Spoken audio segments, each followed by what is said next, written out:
আমার লেখা ভালো না রে।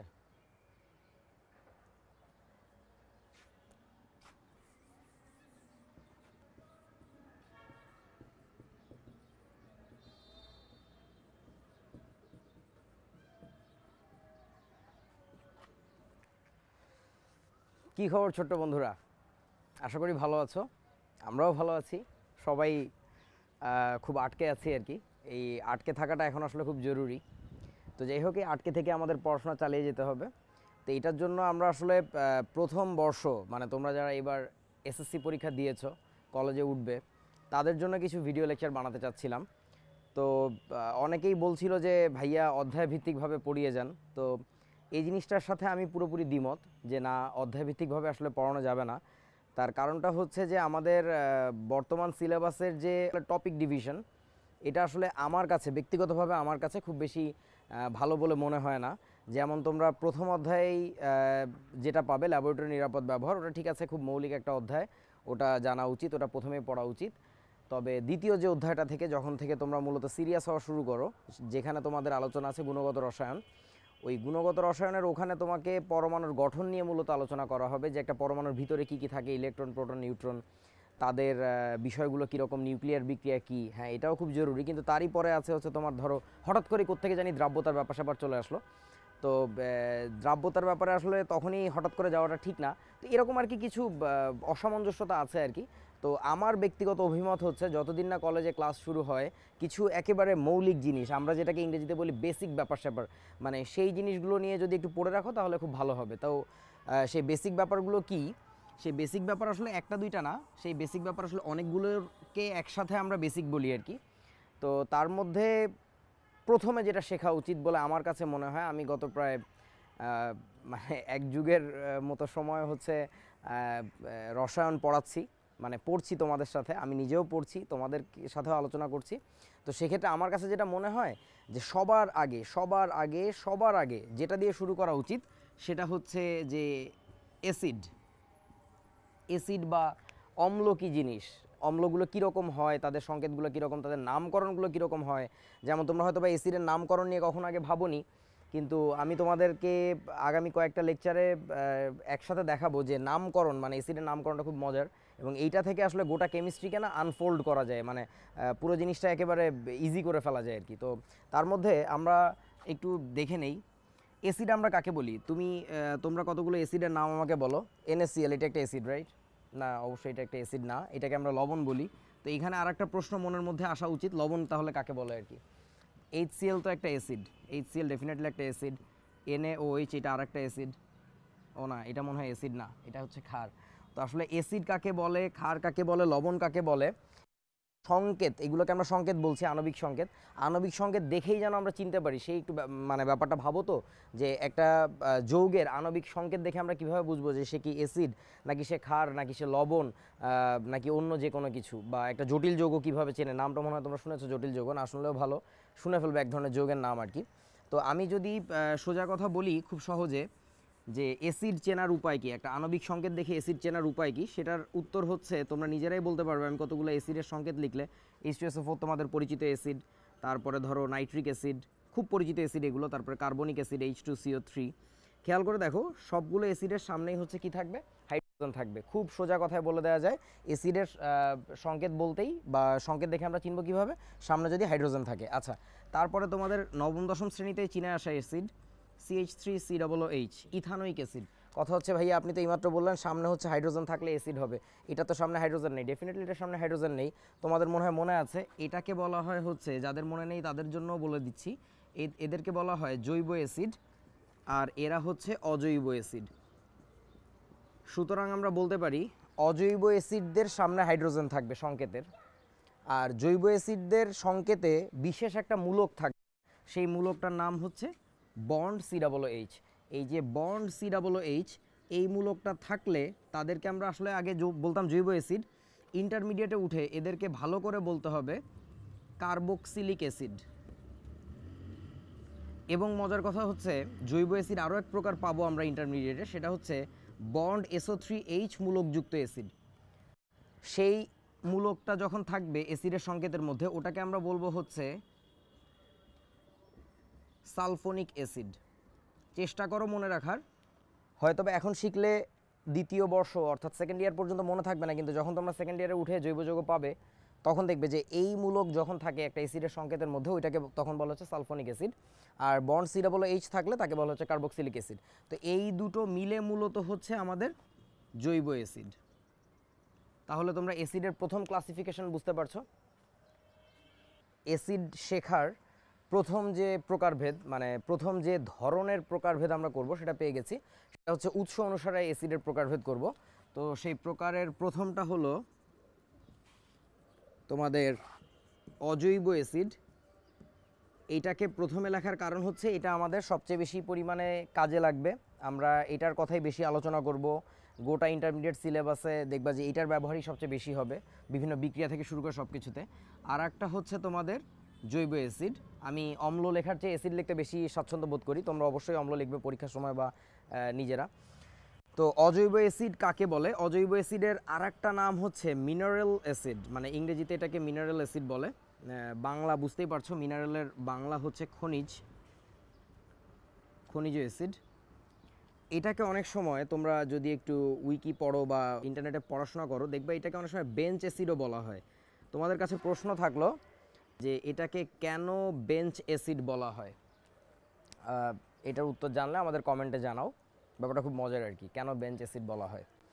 আচ্ছা, তো এখানে আর একটা প্রশ্ন করে রাখছি, সেটা হচ্ছে এদেরকে যে খনিজ অ্যাসিড বলা হয়, actually what is that mineral, I mean খনিজ জিনিসটা আসলে কি?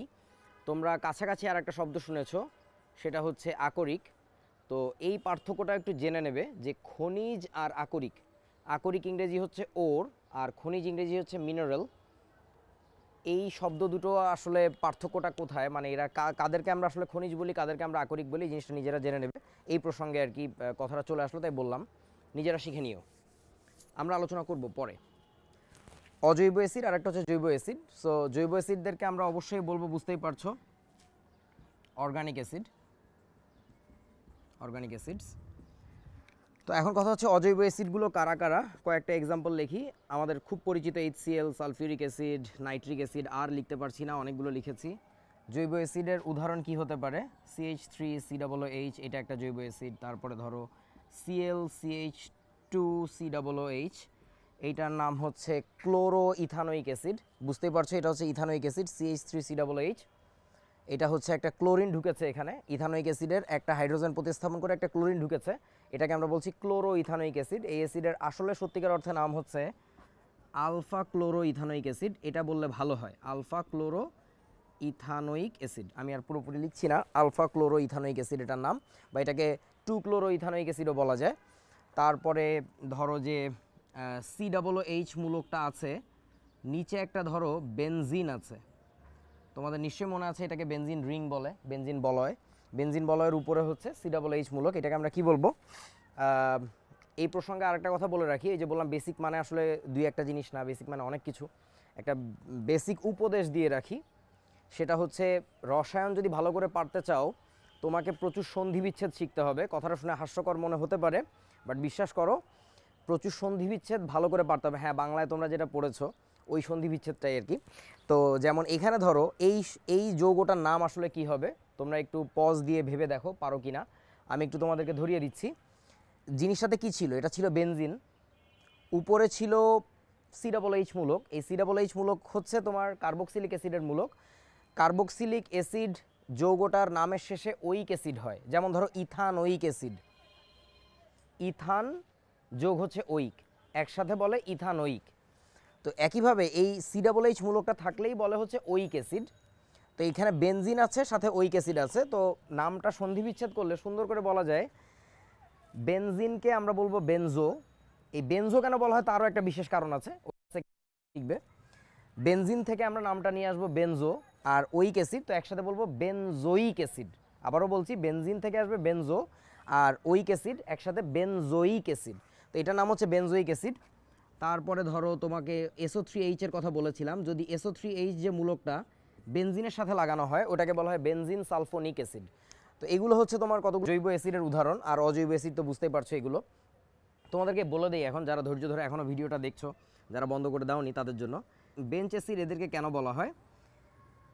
আসলে রসায়ন পরীক্ষাগারে অর্থাৎ কেমিক্যাল ল্যাবরেটরিতে রসায়নবিদরা যেখানে কাজ করেন ওই জায়গাটাকে বেঞ্চ বলে। তো ল্যাবরেটরি বেঞ্চে এই ধরনের অ্যাসিড এটা খুবই কমন একটা জিনিস, মানে এমন কোনো কেমিক্যাল ল্যাবরেটরির বেঞ্চ নেই, বেঞ্চ বলতে বসার বেঞ্চ না, কাজ করার বেঞ্চ আর কি, মানে ওই যে যে টেবিলটা পাটাতনটা থাকবে সেখানে এই জিনিসগুলো থাকবে না। এই জন্য এরা যে কমনলি বেঞ্চে থাকে, কেমিক্যাল ল্যাবরেটরি বেঞ্চে থাকে, এই জন্য এদেরকে বেঞ্চ অ্যাসিড বলা হয়। মানে কারণটা খুব সুন্দর আর কি, যে কী জন্য এদেরকে বেঞ্চ অ্যাসিড বলা হচ্ছে। তো মোটামুটিভাবে এই হচ্ছে আমাদের অজৈব অ্যাসিড আর জৈব অ্যাসিডের ব্যাপার। এটা হচ্ছে আমরা বলবো উৎস অনুসারে যে অ্যাসিডটা এসেছে কোত্থেকে। এক্ষেত্রে তোমাদের আরও দু একটা জিনিস জানা থাকা উচিত, যেমন অজৈব অ্যাসিডগুলো কি বেশি শক্তিশালী বা সক্রিয় হয় নাকি জৈব অ্যাসিডগুলো বেশি শক্তিশালী বা সক্রিয় হয়।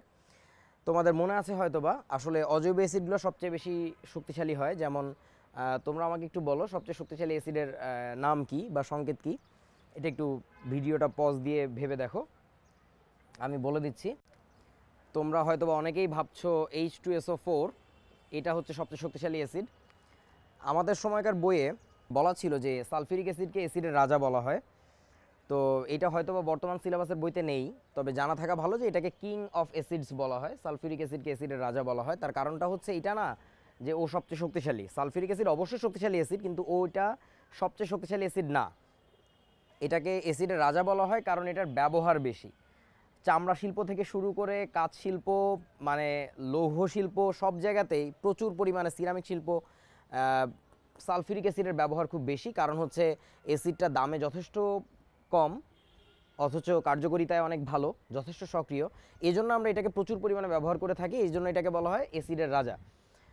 এর চেয়ে যে সক্রিয় অ্যাসিড আছে সেটার একটা ভালো প্রমাণ হচ্ছে, তোমরা একটু গুগল সার্চ করলেই পাবে super acid.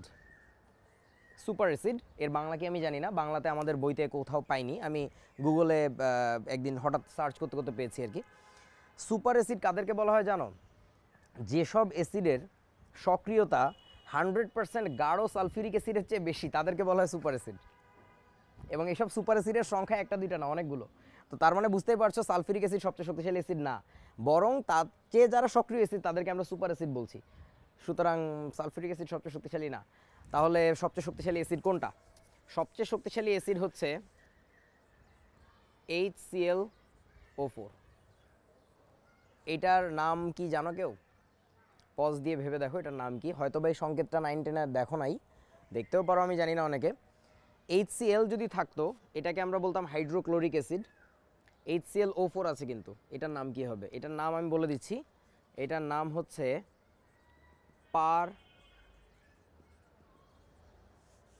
Perchloric acid. Perchloric acid এইটা হচ্ছে সবচেয়ে শক্তিশালী অ্যাসিড। আবারও একটু বলে রাখি, এই তথ্যটাও ঠিক না। এটা হচ্ছে ইন্টারমিডিয়েটের জন্য তোমরা যতগুলো অ্যাসিড নিয়ে আলোচনা করবে তার মধ্যে হচ্ছে এটা সবচেয়ে শক্তিশালী অ্যাসিড।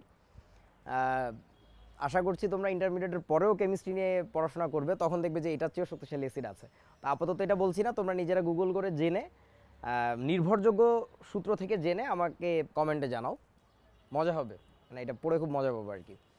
আচ্ছা, তো এরপরে আমরা যাচ্ছি হচ্ছে অ্যাসিডের অন্য একটা প্রকারভেদে, সেটা হচ্ছে তোমার সবলতা অনুসারে। যেহেতু শক্তি নিয়ে কথা বলছি, সবলতা অনুসারে প্রকারভেদটা একটু দেখে নেই।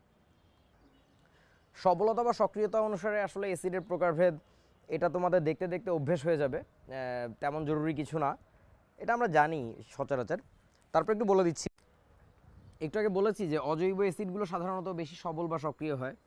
তো সেই অজৈব অ্যাসিডগুলো কোনগুলো হতে পারে? HCl হতে পারে, সালফিউরিক অ্যাসিড হতে পারে, নাইট্রিক অ্যাসিড হতে পারে। এদিকে লিখেছি আমি সবল অ্যাসিড, এদিকে লিখছি আমি দুর্বল অ্যাসিড।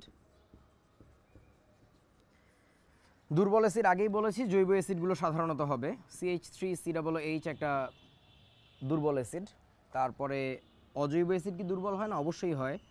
H2CO3 কার্বনিক অ্যাসিড, এটা তোমার এমনকি ইথানোয়িক অ্যাসিডের চেয়েও দুর্বল, মানে এটার একটা মজার প্রমাণ আছে আর কি বইতে, দেখবে তোমরা।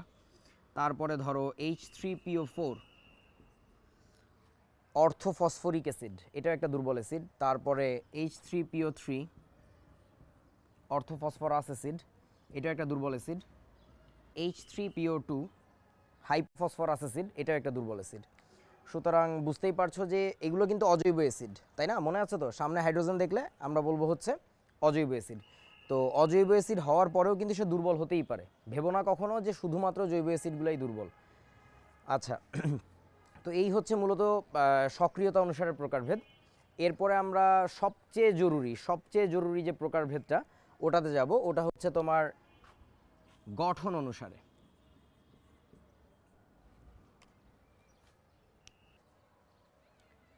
গঠন অনুসারে অ্যাসিডের যে প্রকারভেদটা, এটা সবচেয়ে জরুরি।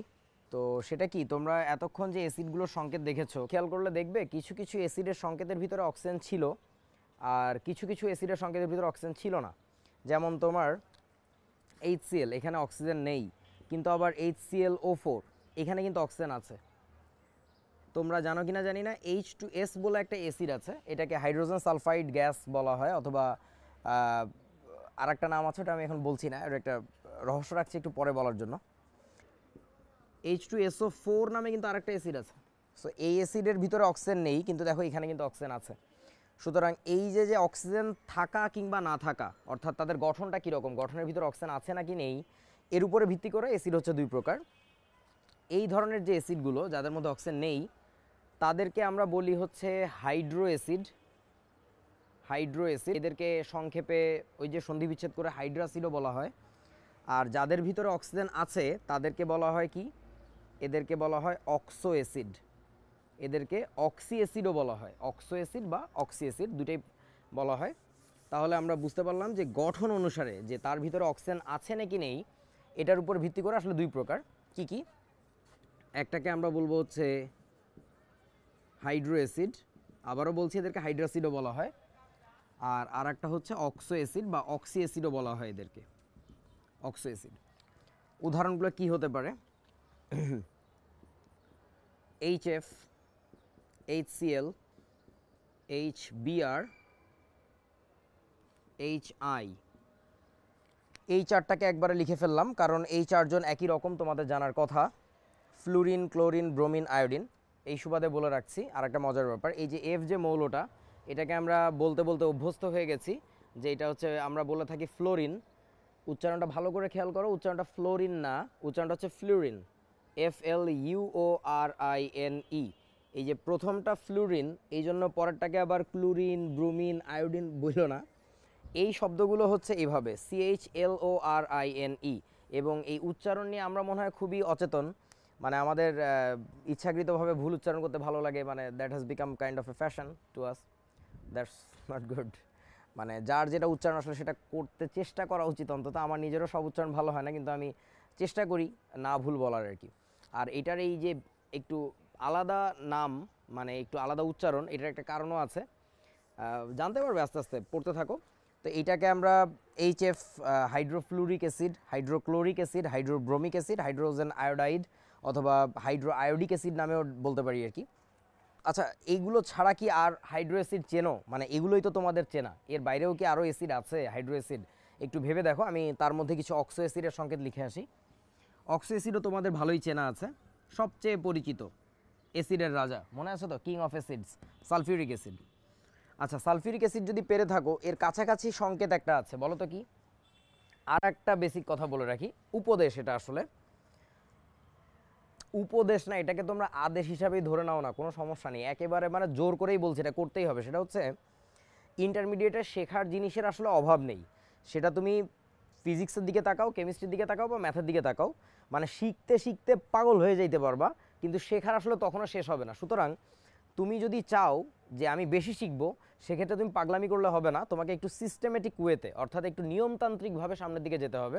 সেই নিয়মের মধ্যে এক নাম্বার হচ্ছে, কোনো কিছু না এলোমেলো করে লিখো না, চেষ্টা করো যে কোনো জিনিস যথাসম্ভব গুছিয়ে লেখার। যেমন ধরো, তোমাদের সবচেয়ে পরিচিত হচ্ছে এখানে HCl। আমি চাইলে কিন্তু HCl আগে লিখতে পারতাম, কিন্তু লিখিনি, কারণ ওই HClটা যে ধরনের অ্যাসিড, সেই অ্যাসিডগুলো সবগুলোকে একবারে মনে রাখার একটা সুন্দর সিকোয়েন্স আছে, একটা ক্রম আছে, সেই ক্রম অনুযায়ী লিখছি। তোমাদের যাদের মনে পড়ছে না সেই ক্রমটা কি, খেয়াল করে দেখো, FClBrI, এই সবগুলো জিনিস একই গ্রুপে আছে। আমরা শিখেছি halogen, fluorine, chlorine, bromine, iodine. তো তাদের সিকোয়েন্সটা যেহেতু এরকম, সুতরাং আমি তাদের অ্যাসিডগুলোকে একইভাবে লিখব। চেষ্টা করো সব কিছুই সিকোয়েন্সিয়ালি শিখতে। ধরো আমি চাইলে এখন H2SO4 লেখার পরে চাইলেই নাইট্রিক অ্যাসিডে লাভ দিতে পারি, কিন্তু আমি দিব না। কারণ হচ্ছে সালফারেরই যদি কাছাকাছি একটা অ্যাসিড থাকে আমি আগে ওইটাকে লিখবো, তারপর অন্যদিকে যাব। তো সেই অ্যাসিডটা কি আসলে H2SO4 এর কাছাকাছি সংকেত যেটা বলছিলাম সেটা হচ্ছে H2SO3। এটার নাম হচ্ছে সালফিউরিক অ্যাসিড। এখন থেকে সচেতন হও নামকরণের ক্ষেত্রে, দেখেই বুঝে ফেলার চেষ্টা করো কাদের নামগুলো কেমন হয়। এটা হচ্ছে সালফিউরিক অ্যাসিড, এটা হচ্ছে সালফিউরাস অ্যাসিড। এরপরে আমি যাচ্ছি নাইট্রোজেনের অ্যাসিডে, HNO3 নাইট্রিক অ্যাসিড। আমাকে তোমাদের এখন বলতে হবে যে নাইট্রিক অ্যাসিডের মতো কাছাকাছি সংকেতের আরেকটা অ্যাসিড আছে, সেটার সংকেত কি। H2SO4 থেকে যেমন H2SO3 পেয়েছি আমরা, একটা অক্সিজেন কমিয়ে দিয়ে নতুন একটা অ্যাসিডের সংকেত পেয়েছি। HNO3 থেকে তুমি আরেকটা অক্সিজেন কমিয়ে দাও, আরেকটা নতুন সংকেত পাবে, সেই সংকেতটা হচ্ছে HNO2। এটার নাম ছিল সালফিউরিক অ্যাসিড, এটার নাম ছিল সালফিউরাস অ্যাসিড। ইক থেকে একটা অক্সিজেন কমে গেলে আস অ্যাসিড হয়, ইক অ্যাসিড। খেয়াল করো, সালফিউরিক নামের শেষে ইক বলেছো, এটাকে বলেছো সালফিউরাস অ্যাসিড, আস। তোমাদের কি মনে পড়ে যোজনী শেখার সময় তোমরা এরকম ইক আর আস শিখেছিলে? কিউপ্রিক, কিউপ্রাস, ফেরিক, ফেরাস, একই ব্যাপার এখানেও কাজ করছে। আমি বুঝাবো আস্তে আস্তে, দেখতে থাকো। সালফিউরিক অ্যাসিড থেকে একটা অক্সিজেন কমে গেলে সালফিউরাস অ্যাসিড পেয়েছি আমরা। নাইট্রিক অ্যাসিড থেকে একটা অক্সিজেন কমে গেলে নাম কি হবে?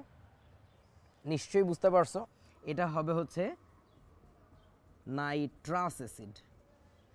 নাইট্রিক অ্যাসিড এটা হচ্ছে নাইট্রাস অ্যাসিড। আরও একটা উপদেশ, না আদেশ, কখনো কারো নাম আধা আধি বলো না, কখনো কারো নাম আধা আধি বলবা না, এটাতে বিশাল বড় সমস্যা হবে। আমি একটু আগে কী কাজ করেছিলাম দেখেছো? আমি নাইট্রাস লিখে ওখান থেকে চলে আসছিলাম। That's a very bad thing. Nitrous কি? নাইট্রাস কি আমার বিআই? নাইট্রাস আমার ভাই। নাইট্রাস যা সেই জিনিসটা বলতে হবে, দ্যাটস নাইট্রাস অ্যাসিড। কারণ আর একটা জিনিস আছে, সেটা হচ্ছে নাইট্রাস অক্সাইড। সুতরাং তুমি যদি মানে বেয়াদবি করো, আমার কাছে সোজা কথা এগুলো হচ্ছে কেমিক্যাল বেয়াদবি। যে সালফিউরিক কি ভাই তোর বিআই? সালফিউরিক অ্যাসিড, সালফিউরাস, এইটুকু বললে তো হবে না। Sulphurous acid, nitric acid, nitrous acid, এগুলো ঠিকমতো বলতে হবে। কারণ নাইট্রিক অক্সাইড বলে একটা জিনিস আছে, তুমি নাইট্রিক শিখলা, পরে নাইট্রিক অ্যাসিড লিখতে যে অক্সাইডের সংকেত লিখে বসে আছো, মানে ব্যাপারটা তো খুব হাস্যকর, তাই না? সো এই ভুল কাজগুলো করা যাবে না, এগুলো খুবই মানে গর্হিত কাজ, সোজা কথায় মানে ভালো বাংলায় যেটাকে বলে আর কি, মানে খুবই অন্যায় আর কি। তো আমরা হাইড্রো অ্যাসিডের সংকেত দেখছিলাম যে এখানে তোমার কোনো অক্সিজেন থাকবে না, আর অক্সো অ্যাসিড বলতে সেগুলোকে বোঝায় যেখানে অক্সিজেন থাকবে। এবার আসো, এতক্ষণ তোমাদের মনে করার সময় দিয়েছি যে হাইড্রো অ্যাসিডের সংকেত এগুলো ছাড়া আর কি আছে।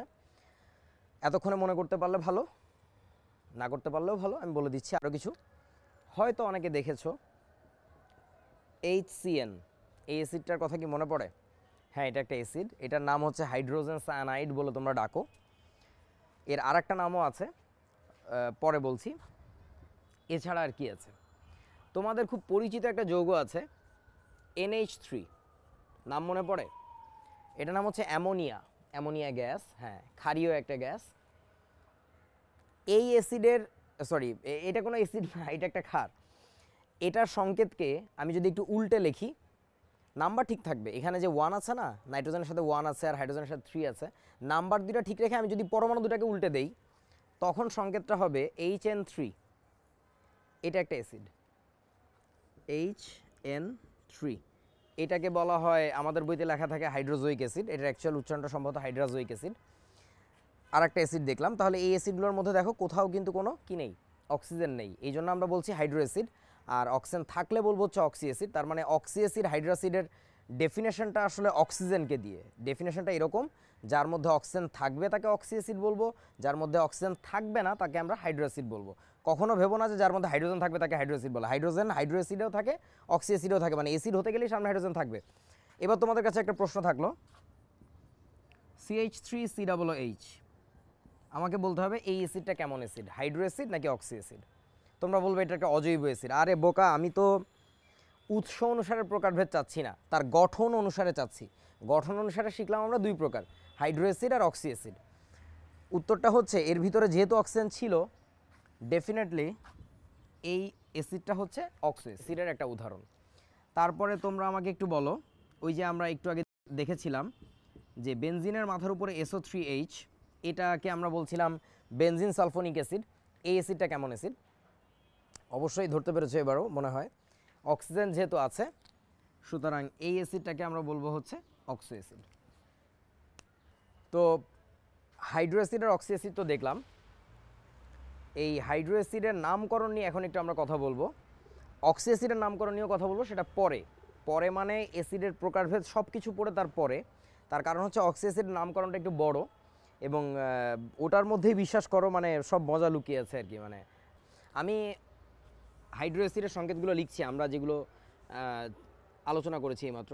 HF, HCl, HBr, আর একটা লিখেছিলাম HI, বাকিগুলো ওপাশে লিখছি।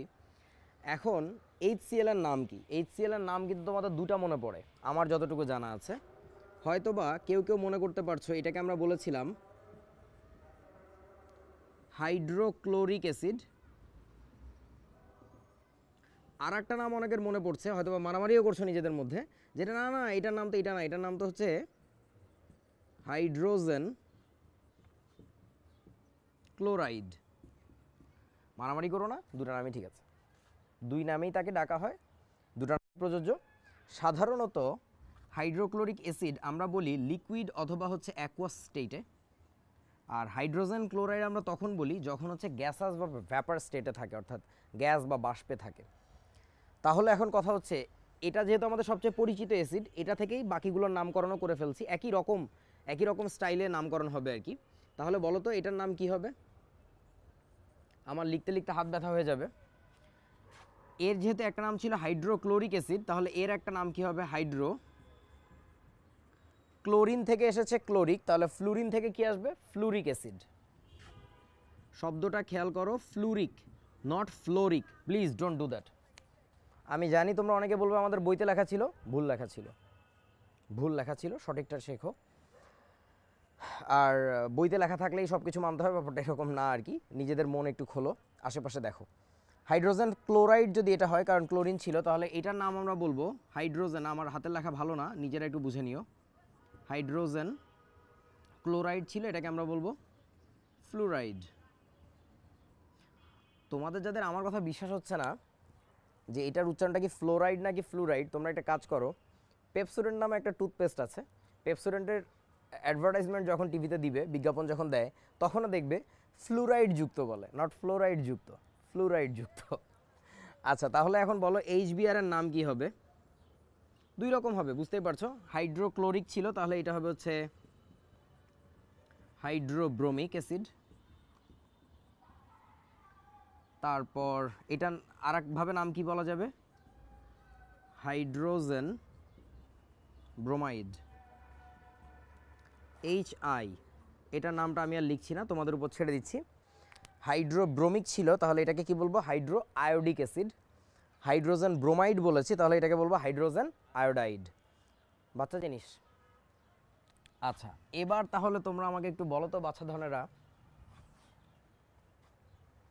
HCN এইটার নাম কি কি বলতে চাও? প্রথম স্টাইলটা যদি ফলো করি, হাইড্রোফ্লুরিক অ্যাসিড বা হাইড্রোক্লোরিক অ্যাসিড যে ব্যাপারটা, এইভাবে বলতে গেলে এটাকে বলতে হবে হাইড্রো, আমি ইংরেজিতে লিখে ফেলেছি, সরি, সায়ানিক অ্যাসিড। সায়ানাইড মূলকটা থেকে নাম এসেছে সায়ানিক, হাইড্রোসায়ানিক অ্যাসিড। দ্বিতীয় ধরনটা কীরকম ছিল? Hydrogen fluoride. তাহলে এইভাবে বলবো আমরা hydrogen cyanide, CYANIDE, hydrogen cyanide. যখন সে গ্যাসীয় মাধ্যমে থাকবে বা আর যখন সে তরলে থাকবে বা জলীয় দ্রবণে, তখন আমরা তাকে বলতে পারি হাইড্রোসায়ানিক অ্যাসিড। আমাদের আরও একটা হাইড্রো অ্যাসিড বাকি আছে, উদাহরণ যেগুলো দেখাচ্ছি, এর বাইরে আরও আছে, তোমরা নিজেরা দেখে নাও। সেই হাইড্রো অ্যাসিডটা হচ্ছে HN3। আশা করছি মনে পড়েছে। অ্যামোনিয়ার সংকেতের উল্টা, অ্যামোনিয়ার সংকেত ছিল NH3, ভালো করে লক্ষ্য করো, এটা হচ্ছে HN3, এটা হচ্ছে NH3। এটা হচ্ছে আমাদের পরিচিত পুরাতন জিনিস অ্যামোনিয়া, এটা একটা ক্ষার, এটা কিন্তু কোনো অ্যাসিড না। HN3 হচ্ছে একটা অ্যাসিড। তাহলে এটার নামকরণ কিভাবে করব? এক ধরনের নামকরণ ছিল hydrocyanic acid, hydrofluoric acid, hydrochloric acid, hydrobromic acid. তাহলে এটার নামটা কি হবে? নামের সামনে হাইড্রো থাকবে, এটা হচ্ছে হাইড্রো অ্যাসিডের নামকরণের একটা নিয়ম, নামের সামনে হাইড্রো সবসময় থাকবে। পরে কি বলবো? হাইড্রো নাইট্রিক অ্যাসিড, যেহেতু নাইট্রোজেন আছে তাহলে তো নাইট্রিক বলা উচিত, আসলে হাইড্রো নাইট্রিক বলা হয় না, তার কয়েকটা কারণ আছে। প্রথম কারণ হচ্ছে শুনতে ভালো শোনা যায় না, আর আরেকটা কারণ পরে জানতে পারবে। হাইড্রোনাইট্রিক অ্যাসিড, এটা না বলে আমরা নামটা বলবো, সেটা হচ্ছে যে নাইট্রোজেনের আরেকটা নাম আছে, পুরাতন নাম, বর্তমানে ওই নামটা প্রচলিত না। সেই নামটা দিয়েছিলেন নাইট্রোজেন আবিষ্কারের পরপর একজন মহান বিজ্ঞানী। সেই বিজ্ঞানীর নাম তোমরা জানো, অ্যান্টোনিও ল্যাভোয়া। তোমরা যাকে অবশ্য ল্যাভয়েসিয়ে নামে চিনো, হ্যাঁ আমি তার কথাই বলছি, আসল উচ্চারণটা ল্যাভোয়া। এই ধরনের একটা উচ্চারণ, আমার উচ্চারণ হচ্ছে না, বুঝতেই পারছো বিদেশি ভাষা। তো NH3 এটার নাম উনি দিয়েছিলেন যেটা, সেটা হচ্ছে অ্যাজো, টিটা সাইলেন্ট, টি এর উচ্চারণ হবে না। জাস্ট লাইক তোমরা সুনামি নামের ক্ষেত্রে শুরুতে যেমন একটা টি বলছি আমরা, সুনামি উচ্চারণে টি উচ্চারিত হবে না, তারপর নিউমোনিয়া উচ্চারণে পি উচ্চারণ হয় না, এক্ষেত্রে শেষের যে টিটা আছে এটা উচ্চারণ হবে না, সুতরাং উচ্চারণটা হচ্ছে অ্যাজো। অ্যাজো শব্দের অর্থটা জেনে রাখো, এটা একটা বেসিকের মধ্যেই পড়ে, এটা নিয়ে অনেক মজার মজার আলোচনা আছে। অ্যাজো শব্দের অর্থ হচ্ছে নিষ্প্রাণ, নিষ্প্রাণ অর্থাৎ যে খুবই অনড়, প্রাণ নেই। কেন নিষ্প্রাণ বলা হয়েছিল এটা নিয়ে পুরো আলাদা একটা ভিডিও করব, শুধু এখন বলে রাখি, একটা তথ্য দিয়ে রাখি, একটা ইনফরমেশন মুখস্থ রাখবে, মনে রাখবে। সেটা হচ্ছে নিষ্ক্রিয় গ্যাসের পরে, নিষ্ক্রিয় গ্যাসগুলো তো নিষ্ক্রিয়, রাসায়নিকভাবে নিষ্ক্রিয়, তারা কারোর সাথে বিক্রিয়া করতে চায় না। নিষ্ক্রিয় গ্যাসের পরে সবচেয়ে নিষ্ক্রিয় মৌল হচ্ছে এই নাইট্রোজেন। এই কারণে নাইট্রোজেন যেহেতু কারোর সাথে বিক্রিয়া করে না, এই কারণে নাইট্রোজেনের নাম উনি দিয়েছিলেন অ্যাজোট, বা যাকে আমরা বাংলায় বলবো হচ্ছে নিষ্প্রাণ। তো যেটা বলছিলাম, হাইড্রো নাইট্রিক অ্যাসিড না বলে আমরা যেটা বলবো হাইড্রো অ্যাজোইক অ্যাসিড।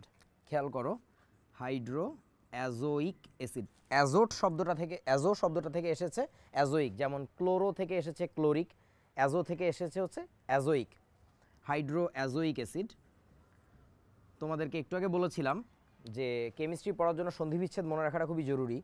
তো এখানে হচ্ছে দেখো, হাইড্রো আর অ্যাজোইক একসাথে করলে কি হয়, সন্ধিবিচ্ছেদ করে শব্দটা হয়েছে ও আর এ, এটাকে একসাথে করে আমরা বানিয়েছি হাইড্রো অ্যাজোইক, আলাদা না বলে এটাকে বলছি আমরা হাইড্রাজোইক অ্যাসিড। একটু খেয়াল করে দেখো, হাইড্রো এর ওটাকে বাদ দিয়েছি, তাহলে বাদ দিলে কি হয়েছে, হাইড্রাজোইক অ্যাসিড। হাইড্রো অ্যাজোইক না বলে একবারে আবারও বলছি হাইড্রাজোইক অ্যাসিড বলছি আমরা। এটাকে আমাদের বইতে লেখা থাকে হাইড্রোজোইক, উচ্চারণটা আসলে হাইড্রোজোইক না, হাইড্রাজোইক অ্যাসিড। আচ্ছা, তো এটা গেল এক ধরনের নামকরণ, হাইড্রোসায়ানিক অ্যাসিড, এটা হচ্ছে হাইড্রাজোইক অ্যাসিড। আরেকটা নাম কি হবে তাহলে, হাইড্রোজেন সায়ানাইড ছিল এটার নাম, তাহলে এটার নাম কি হবে, হাইড্রোজেন অ্যাজাইড।